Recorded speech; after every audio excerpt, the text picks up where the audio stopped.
একটু ঘুরতে আসছি, অনেকদিন ঢাকায় বন্ধ আছি, এদিকে ঘুরতে আসছি আমরা। দোবাওরাও আসি নাই আমরা। তারাকান্দার ওখানে গোয়ালা বাজার পার হয়েছি, তখনই 15-20টা মোটরসাইকেল আমাদের গাড়ি ঘিরে ধরে, ড্রাইভারের মারধর করে পুরা গাড়ি চালাইয়া ওরা ওরা নিয়ে আসছে দোবাওরাই। দোবাওরা আনার পরে ওদের মোটরসাইকেলে আমাদেরকে নিয়ে গেছে এটা একেবারে গভীর বিলের মধ্যে, এবং আমাদেরকে মেরে ফেলবে এরকম একটা ইয়ে আর কি। আচ্ছা, জবাই করবো আর কি। তো আমাদের ড্রাইভারকে ব্যাপক মারধর করছে, অস্ত্রের মুখে আমাদেরকে ওখানে নিয়ে গেছে। এটা হচ্ছে 9:30টার ঘটনা। সকাল 6টা পর্যন্ত যখন পুলিশ আমাদেরকে খুঁজতেছে, এখানে প্রকাশ্য বাজারের মধ্যে হয়েছে তো, ধোবাউড়া বাজার থেকে, তখন লোকজন একটা পুলিশে খবর দিচ্ছে। পুলিশ পরে ভোর রাতের দিকে রওনা দিছে ওইদিকে বিলের মধ্যে। 6টার দিকে আমরা আমাদের ওই দিক থেকে উদ্ধার করছে ওরা।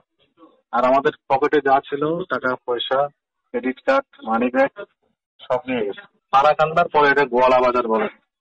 আমরা কিন্তু ধোবাউড়া আসিও নাই তখন। আমরা যদি বর্ডার যেতাম তাহলে তো পুলিশই দেওয়ার কথা।